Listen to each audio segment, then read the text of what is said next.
Al-farqu bainal kafir wal muslim tarakus shalah. Perbedaan antara orang yang kafir dan orang muslim itu adalah ketika dia Sholat. meninggalkan sholatnya. Ya, dari mana kita tahu dia muslim atau tidak kalau tidak menegakkan sholat? Benar, Pak.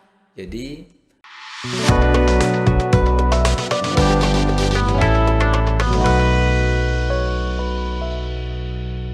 Assalamualaikum warahmatullahi wabarakatuh. Kembali lagi bersama kami di channel YouTube Kaum Podcast IBC Islamik Berkarakter dan Cerdas. Pada kesempatan hari ini masih bareng aku Pia Kamalia Kartika, bakal nemenin sahabat Kaum Podcast di rumah atau dimanapun berada. Dan pada saat ini Pia sudah bersama dengan narasumber kita. Pasti teman-teman juga pada penasaran kan siapa narasumber pada pagi hari ini gitu. Jadi langsung aja ya tanpa basa-basi lagi kita sapa beliau. Assalamualaikum, selamat pagi Bapak. Waalaikumsalam warahmatullahi wabarakatuh. Selamat pagi dan semangat Semangat pagi. pagi gitu ya Pak ya. Mudah-mudahan pada pagi yang cerah ini kita mendapatkan keberkahan dari Allah Subhanahu wa taala. Iya. Terlebih dalam rangka menggaungkan syiar Islam Amin, demi amin. kemajuan Islam untuk menyiapkan tantangan di masa globalisasi. Iya benar sekali Pak. Jadi Pak, tadi kan Bapak juga udah jauh-jauh ke sini gitu Pak ya. Gimana tadi selama perjalanan ke sini? Selama perjalanan ya tadi ada beberapa kendala yang harus saya abaikan semuanya. Di antaranya adalah beberapa kegiatan kemasyarakatan. Yang kedua faktor cuaca. Iya. Tapi demi podcast ini, demi umat, kita meluangkan waktu dengan sebaik-baiknya. Iya, apa sih yang enggak buat kaum podcast gitu ya? Alhamdulillah Pak, suatu kehormatan besar juga bagi kami selaku tim produksi yang ada di kaum podcast gitu Pak ya. Jadi Pak, kita masuk dalam program ngaji yuk nih pada hari ini. Kita bakal ngelanjutin pembahasan yang kemarin-kemarin. Sebelumnya kita udah bahas hadis Arba'in 1 dan 2. Sekarang kita masuk pada pembahasan hadis Arba'in yang ketiga. Jadi sebelum kita masuk kepada pembahasan nih Pak ya, kira-kira mungkin dari teman-teman nih banyak yang belum tahu nih Bapak ini namanya siapa gitu ya. Ada beberapa yang memang yang udah tahu, tapi penonton mungkin banyak yang belum tahu. Mungkin sekilas dari biografi Bapak seperti nama, alamatnya di mana, keseharian Bapak seperti apa. Silakan Pak. Baik, untuk perkenalan ini saya memang di umat ini sudah tidak asing lagi, Iya. tapi tidak terkenal, tapi tidak asing. Nama Bapak Mustafa Ali dari Lombok Tengah, Lombok Tengah, Desa Murbaya, Kecamatan Peringgerata, Lombok Tengah. tetangga kita Pak. Tetangga, alhamdulillah.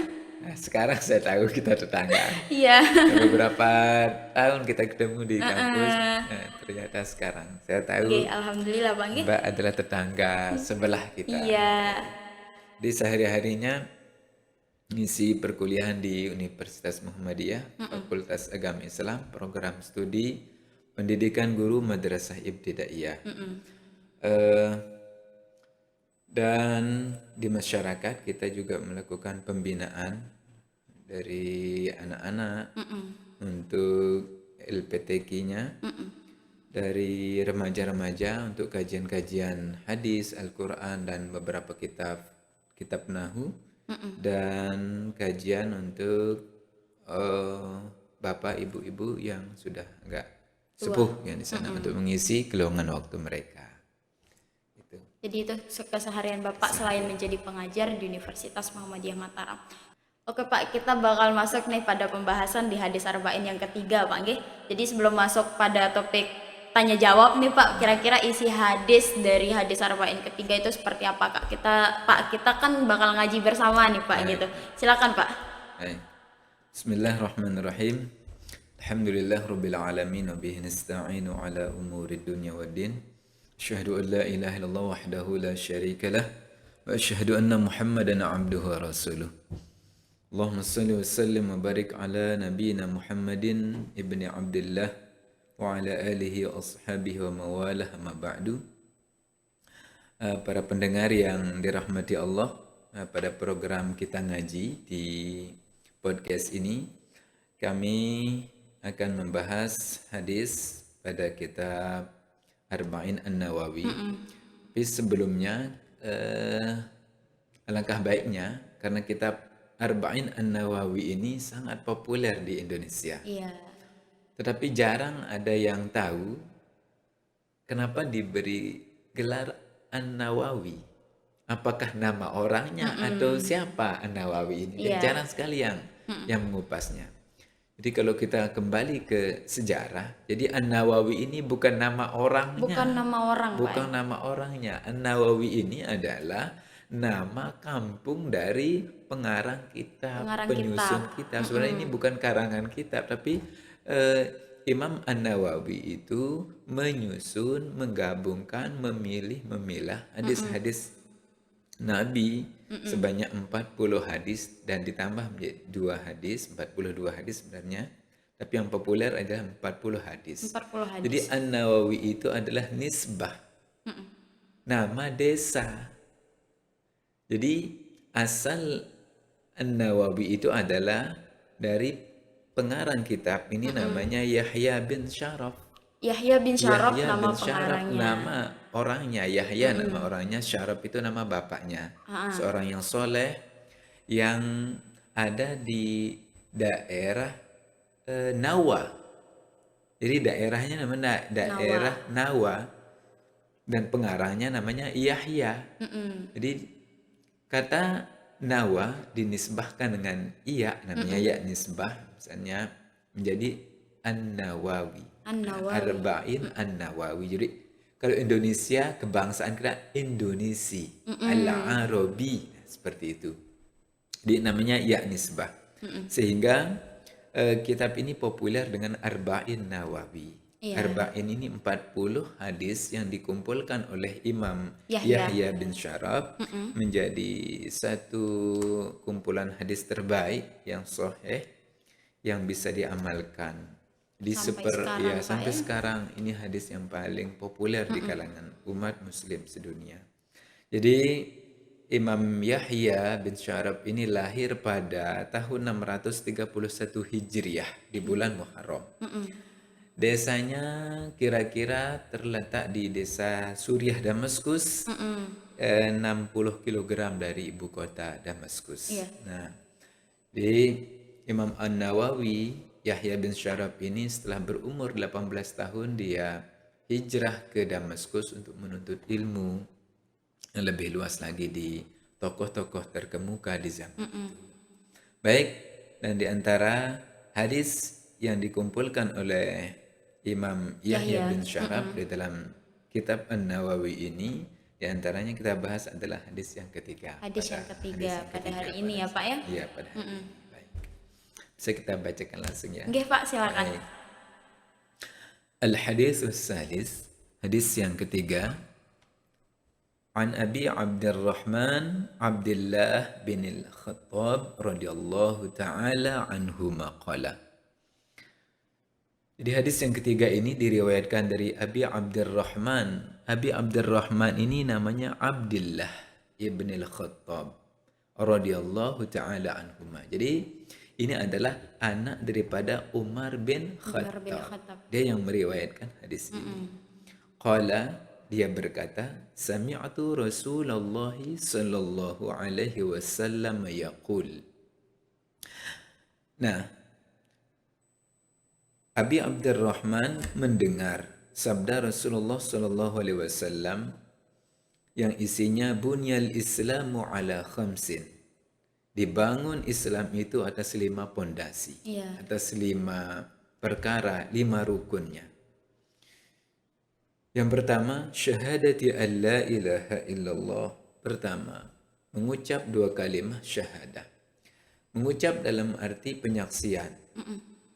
Jadi bukan sekedar ucapan lisan saja, tetapi kata syahadah itu adalah satu pembuktian yang diawali dari jiwa yang tulus, dari pembuktian akan kebenaran keesaan agama, keesaan Allah Subhanahu wa taala, kebenaran risalah Rasulullah sallallahu alaihi wasallam, sehingga itu yang menjadi pondasi awal Islam itu berdiri. Pengakuan seseorang akan kebenaran keesaan Allah Subhanahu wa taala dan kebenaran akan Nabi sallallahu alaihi wasallam sebagai utusan Allah, pembawa risalah Allah Subhanahu wa taala, itulah hakikat 2 kalimat syahadah. Bukan sekedar asyhadu an la ilaha illallah asyhadu anna Muhammadar Rasulullah saja, tetapi tasdiqun bil qalbi. Ada pembenaran dari Hati. dari lubuk hati yang paling dalam. Yang kedua, wa iqrarun bil lisan, mengikrarkan dengan mengucapkan dengan lisan. Yang tiga itu wa amalun bil arkan.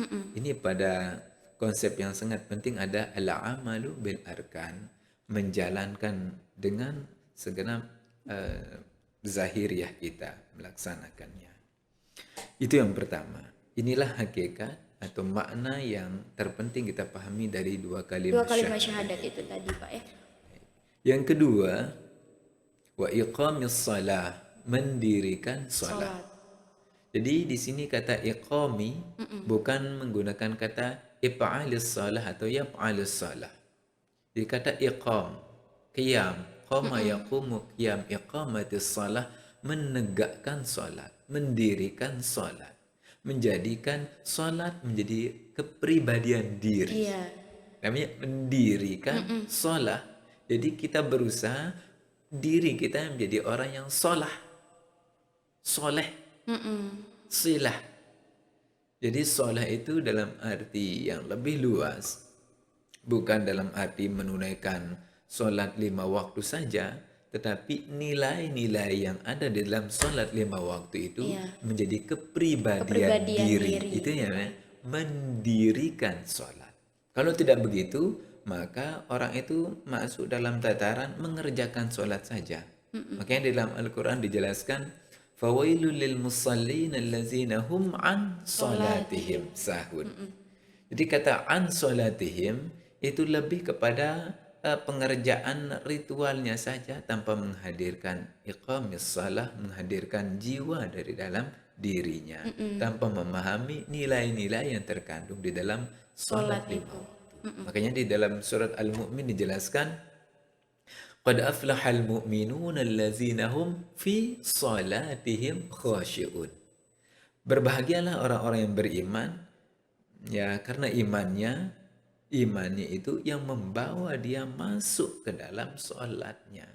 Kalau kita sudah masuk di dalam sholat, maka kita lebih khusyuk di dalam pelaksanaan sholat itu. Kalau an itu kita hanya sholat luarnya saja. Kalau fi sholatihim, zahir dan batin kita ikut sholat. Nah ini namanya mendirikan sholat. Iqamis sholat. Jadi salah satu syarat untuk, maksudnya kayak istilahnya untuk biar kita khusyuk dalam sholat itu menghadirkan jiwa kita Pak ya, dalam sholat itu tadi. Ya, menghadirkan jiwa, namanya iqamis sholat. Okay. Yang berikutnya wa itaiz zakah, menunaikan zakat, mengeluarkan zakat. Kalau syahadah itu adalah satu keyakinan secara personal, pribadi yang tumbuh lahir dari pengalaman, keilmuan, keyakinan, sehingga tancaplah di dalam diri seseorang itu akan dua kalimat syahadah pada dirinya. Yang kedua, iqamis salah, sebagai aplikasi daripada keyakinan seseorang kepada dua kalimat syahadah itu, dia dirikan salah sebagai wujud daripada keyakinannya, amalan daripada keyakinan kita itu. Jadi al-farqu bainal kafir wal muslim tarukus salah. Perbedaan antara orang yang kafir dan orang muslim itu adalah ketika dia meninggalkan sholatnya. Ya, dari mana kita tahu dia muslim atau tidak kalau tidak menegakkan sholat? Benar Pak. Jadi sholat itu sebagai panji, sebagai pilar tegaknya Islam. Sebagai jati diri juga Pak ya. Sebagai jati diri. Karena orang Islam apa enggak tergantung dilihat dari sholatnya. Ya, dilihat dari sholatnya. Kalau tidak pernah sholat ya sama saja. Orang non muslim bisa melakukan kebaikan, bakti sosial, membantu orang lain dan lain sebagainya, tapi nggak sholat, tidak sholat, nggak ada bedanya jadi Pak ya. Itu yang menjadi identitas pribadi Muslim adalah bukan saja yang sholat tadi, tetapi menegakkan sholat di dalam diri pribadinya. Jadi sholat itu ada 3 konsepnya: sholat secara hati, sholat secara ucapan, dan sholat secara tindakan. Istilah dalam kitab fikihnya rukun qalbi, rukun qauli, dan rukun fi'li. Rukun qalbi bagaimana menata hati, Iya. rukun qauli bagaimana bertutur kata sopan santun, dan rukun fi'li bagaimana Perbuatan, bertindak tanduk tindakan. yang sesuai dengan norma. Iya, Pak. Alhamdulillah. Terakhir ya, setelah mendirikan salat, menunaikan Menunaikan yang kedua, zakat tadi yang ya. ketiga menunaikan zakat. Ini ada satu keterkaitan antara mendirikan salat hablum minallah, hubungan Wah, belum vertikal. minannas. Kalau ita zakah itu menunaikan zakat. Zakat. Ini adalah hubungan horizontal atau Sesama. hubungan sesama sosial kemasyarakatan. Jadi Allah Subhanahu wa taala di banyak ayat di dalam Al-Qur'an itu sering mengkaitkan atau menggandengkan antara iqamis salah wa ita'iz zakah. Itu artinya Islam mengajarkan bukan saja hubungan antara Antara Allah. hamba Allah dengan hambanya, tetapi antara hamba dengan sesamanya. Sesama. Inilah yang menjadi titik poin bagi ajaran agama kita, menjadi agama yang rahmatan lil Lil alamin. alamin. Wa ma arsalnaka illa rahmatan lil alamin.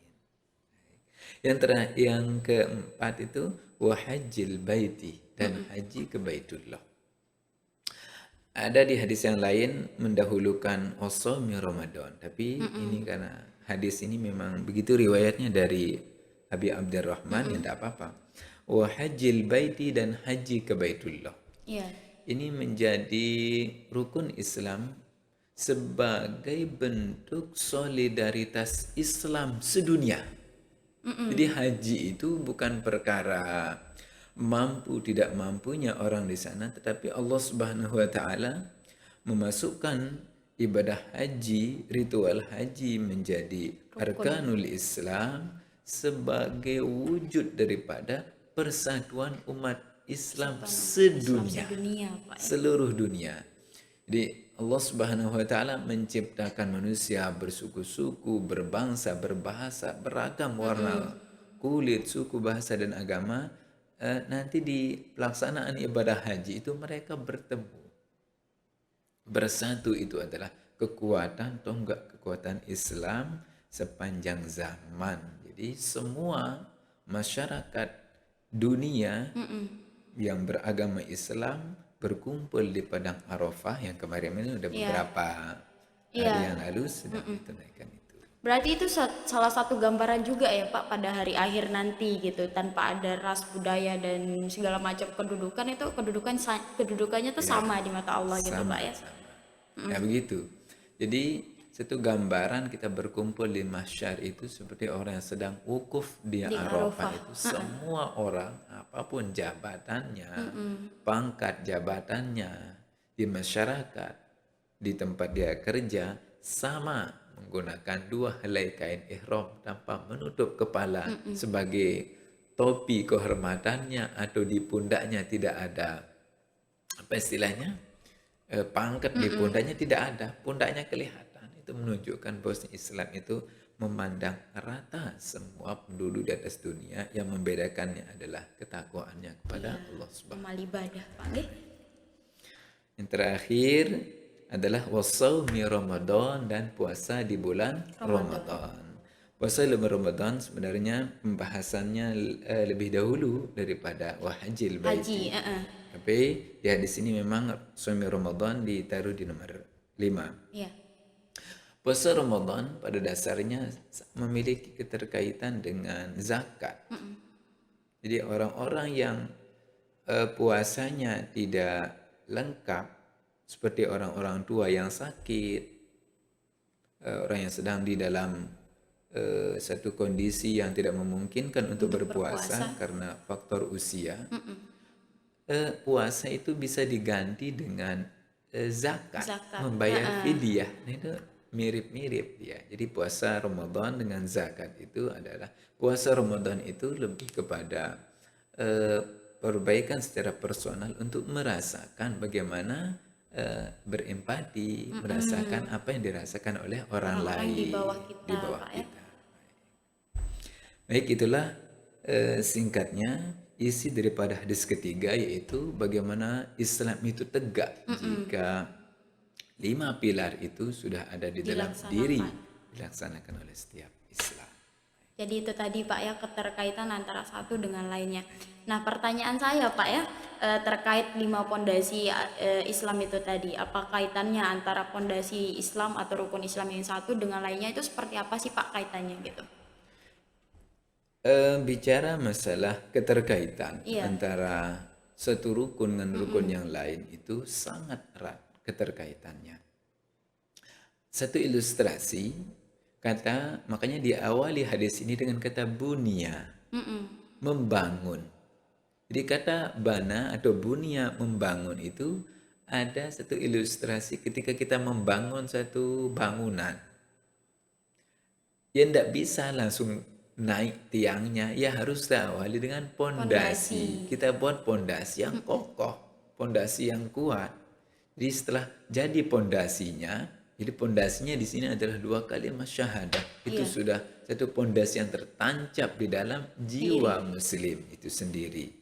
Seperti bangunan, jadi tidak berani kita naikkan lantai 2, 3 sampai 5 lantai kalau pondasinya Pondasinya tidak kurang kuat kurang Pak ya. kuat. Jadi pondasinya itu betul-betul sudah diuji ketahanannya terhadap berbagai macam goncangan misalnya. Di dalam sejarah 2 kalimat syahadah itu diuji coba oleh Allah Subhanahu wa taala pada diri Nabi dan para sahabat-sahabat di awal-awal Islam itu 10 tahun. Iya. Jadi 10 tahun kenabian belum ada perintah sholat, belum ada perintah zakat, belum ada perintah puasa, belum ada perintah haji.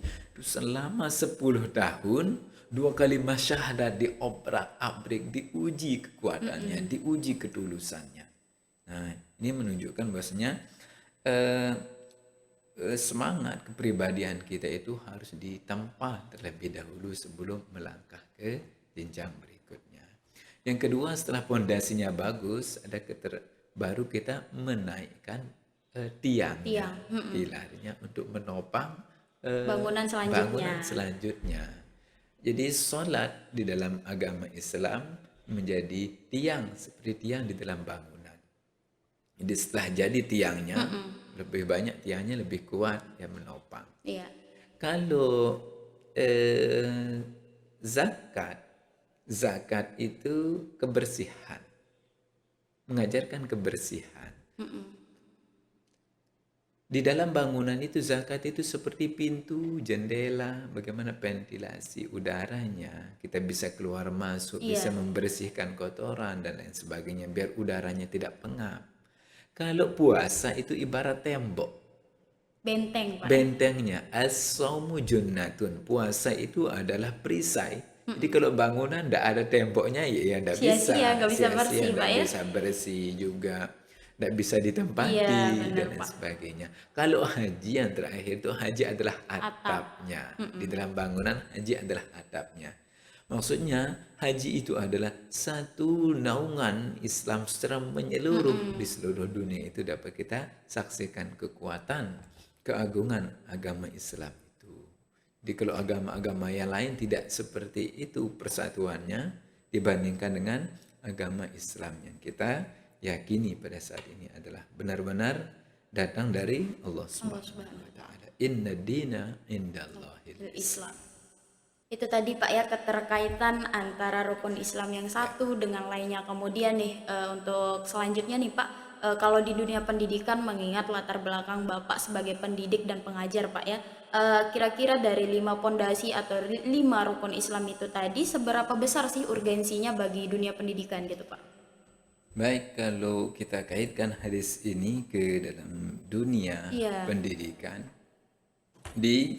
kebetulan kita ada di Fakultas Agama Islam yang pas sekali. Iya. Fakultas Agama Islam pas sekali kita membahas tema ini tentang Islam. Kita juga berada di sedang mengelola Fakultas Agama Islam yang sudah barang tentu nilai-nilai yang ada di dalam 5 pilar ini bisa kita adopsi sebagai kurikulum FAI, kurikulum Merdeka FAI, menjadi fakultas yang kokoh, menjadi fakultas yang terdepan, menjadi fakultas yang unggul. Terlebih lagi kemarin ada beberapa bulan yang lalu ada di program studi PGMI mendapatkan predikat unggul dari asesor. Ini menunjukkan bahwasanya solidaritas kita sebagai pendidik, tenaga kependidikan dan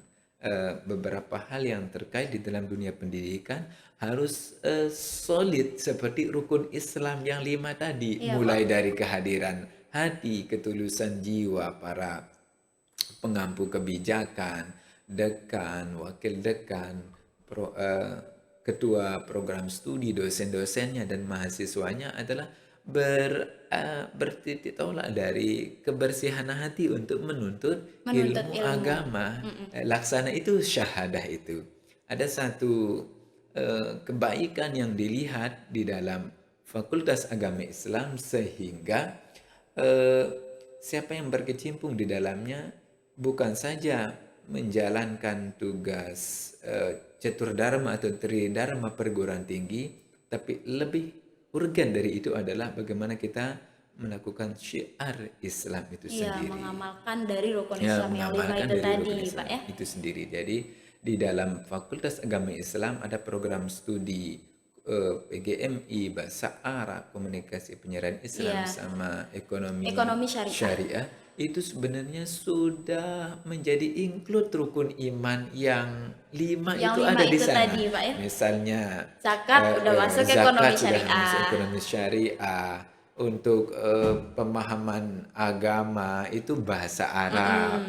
Untuk juga satu tadi komunikasi penyiaran Islam. Dakwah Islam menggaung di seluruh dunia itu seperti haji. Mengamalkan Islam itu tadi, Pak ya. Iya, terus kalau pendidikan PGMI itu adalah untuk membangun bagaimana struktur organisasi pendidikan, baik pendidikan formal yang bernuansa agama atau nuansa duniawi, itu ada di program studi PGMI. Jadi PAI ini adalah satu aplikasi dari 5 pilar Islam yang ada di umat. Iya. Jadi buat teman-teman nih, apalagi sekarang tahun ajaran baru ya, Pak. Ajaran baru. Untuk mahasiswa atau calon mahasiswa tahun ajaran baru 2023-2024 ikut gabung nih Pak bersama kami di Universitas Muhammadiyah Mataram, khususnya Fakultas Agama Islam, Pak ya. Oke, selanjutnya Pak, kemudian lanjut ke pembahasan di awal tadi ya, Pak ya. Apakah atau apa sih yang akan terjadi jika salah satu dari 5 pilar itu tadi tidak ditaati atau tidak dilaksanakan, Pak? Kira-kira apa yang akan terjadi gitu? Baik, seperti yang kita lihat pada era global digital ini, kalau satu saja dari 5 pilar ini diabaikan oleh sivitas akademika di dalam dunia pendidikan atau umat Islam secara menyeluruh, akan terjadi ketimpangan.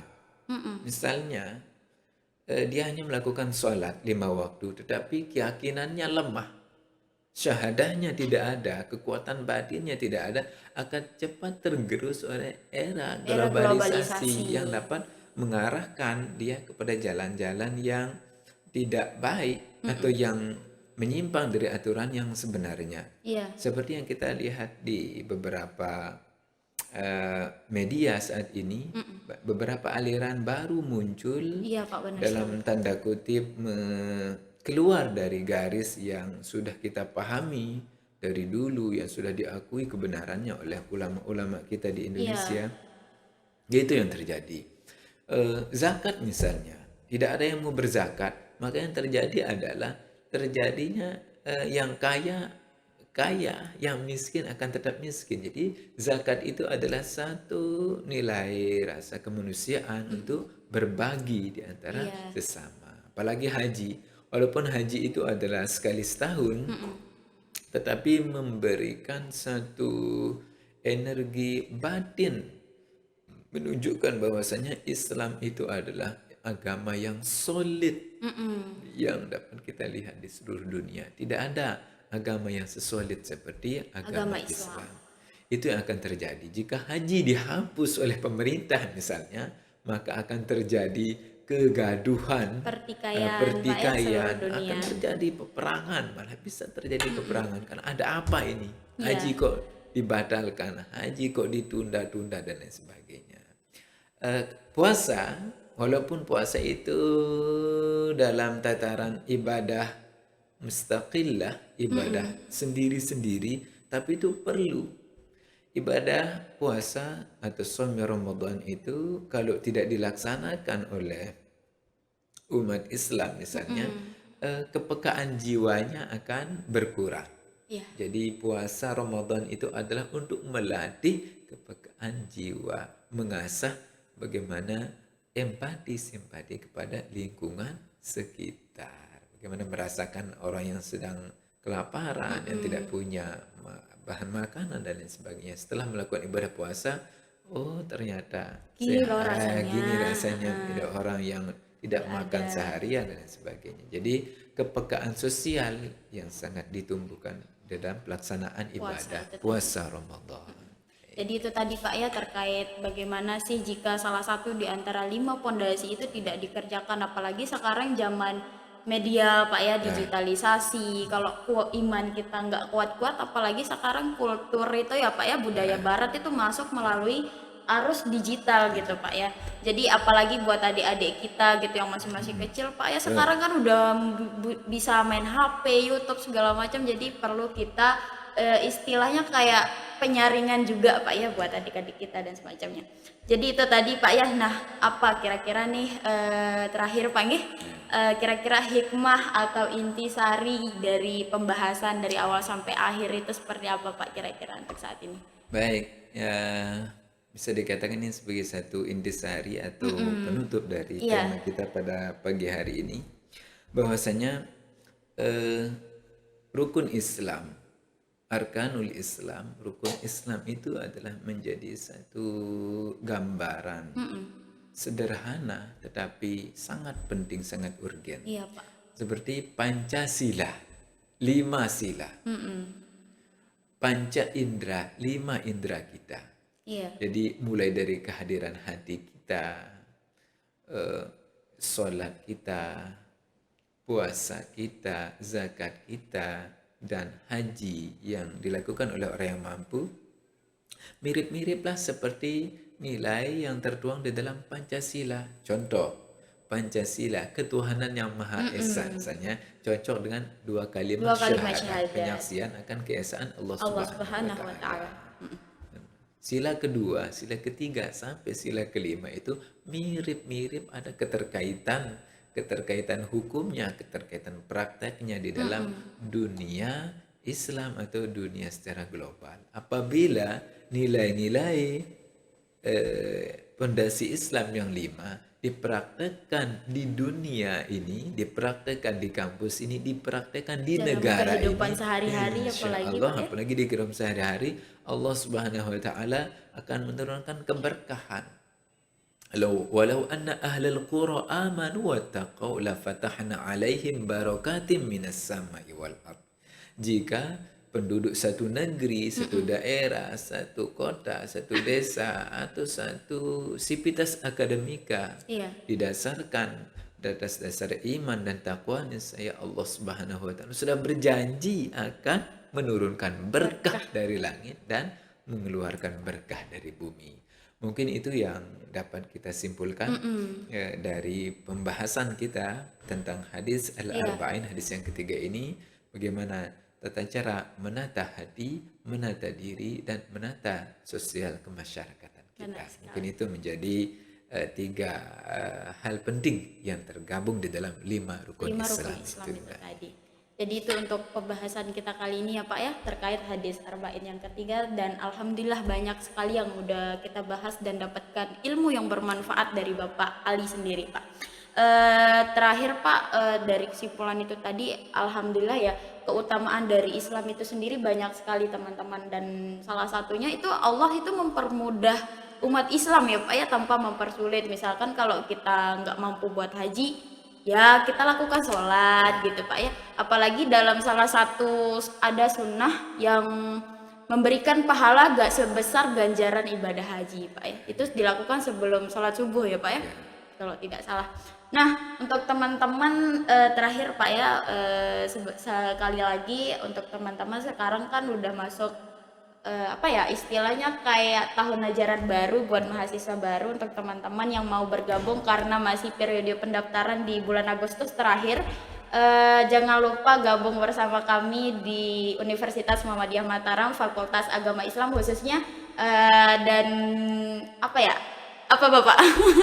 Kira-kira Dan untuk pesan terakhir Bapak deh. pesan terakhir kita ya gabung di Fakultas Agama Islam, program studi pendidikan guru madrasah Ya, khususnya ibtidaiyah, PGMI itu. khususnya PGMI yang di dalamnya sudah kami kemas pendidikannya, ya keahliannya, kemampuannya untuk bersaing di dunia digital Digital ini. saat ini. Baik, antara keilmuan secara duniawi dan ukhrawi kalian akan mendapatkan di sana. Jadi Iya, dosen-dosennya seimbang gitu Pak ya. Baik, dunia hasanah wa fil akhirat. akhirati hasanah. Gitu Pak ya, kami ucapkan terima kasih banyak khususnya Pia sendiri Pak ya udah memberikan ilmu yang bermanfaat dan semoga pembahasan dari awal sampai akhir ini memberikan manfaat untuk kita semua. Mungkin lain kali Bapak kalau kita undang nggak kapok-kapok Pak ya. Insya Allah akan selalu siap untuk hadir dalam Alhamdulillah. rangka menyebarkan nilai-nilai kebaikan di dunia dan alam semesta. Jadi rahmatan lil Lil alamin. alamin. Berarti next untuk program ngaji yuk selanjutnya kita bakal ketemu lagi sama Pak Ali. Jadi untuk teman-teman jangan lupa pantengin video kami dari awal sampai akhir. Dan semoga mungkin dari apa yang kita bahas dari awal sampai akhir tadi ada salah-salah kata yang tidak disengaja maupun sengaja kami ucapkan minta maaf yang sebesar-besarnya. Saya ucapkan terima kasih sampai jumpa di lain waktu. Assalamualaikum warahmatullahi wabarakatuh. Waalaikumsalam warahmatullahi wabarakatuh.